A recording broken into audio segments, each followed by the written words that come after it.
আগরতলা কলকাতা গরিব রথ এক্সপ্রেসের এক্সপিরিয়েন্স আমাদের কেমন হয়েছে? ট্রেনে উঠে তো আর কোনো কাজ নেই, খাও আর ঘুমাও। ট্রেনে উঠেই আমরা সবার আগে ব্রেকফাস্টটা সেরে নিলাম। ব্রেকফাস্টে ছিল বাড়ি থেকে মানিয়ে নেওয়া আলু পরোটা আর অল্প চস, যেটা একটা ছোট কৌটাতে করে নিয়ে গিয়েছিলাম। আর সঙ্গে ছিল বয়েল কেক। ফয়েল প্যাকেট দিয়ে আলু পরোটাকে মুড়িয়ে নিয়ে গিয়েছিলাম। যখনই খুলেছি তখনই আলু পরোটার খুব সুন্দর স্মেলে ভরে গেছে আমাদের সিটের চারপাশ। প্রথমে মেয়েকে খাইয়ে উপরে পাঠিয়ে দিয়েছি, মানে উপরের সিটে। তারপর আমি আর ও খেতে বসেছি। এরপর দেখি মেয়েও আবার নিচে চলে এসেছে, আর উপরে ভাল লাগছে না দেখে।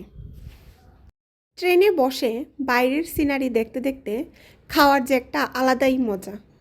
বাইরের পাহাড়, নদী, অজানা অনেকগুলি মানুষ দেখতে দেখতে খাওয়ার কী যে মজা, দারুণ। এবার বলি ট্রেনের এক্সপিরিয়েন্স সম্বন্ধে। আমরা গরিব রথের সাইড আপার সাইড লোয়ারের সিট নিয়েছিলাম। অনেক দিন আগেই আমরা বুক করে নিয়েছিলাম, তার জন্য আমরা ট্রেনের সাইড আপার সাইড লোয়ার পেয়ে গেছি। গরিব রথের স্পেসটা অনেকটাই কম, পুরোটা ঠাসা, আর পুরোটা ট্রেনই এয়ার কন্ডিশন।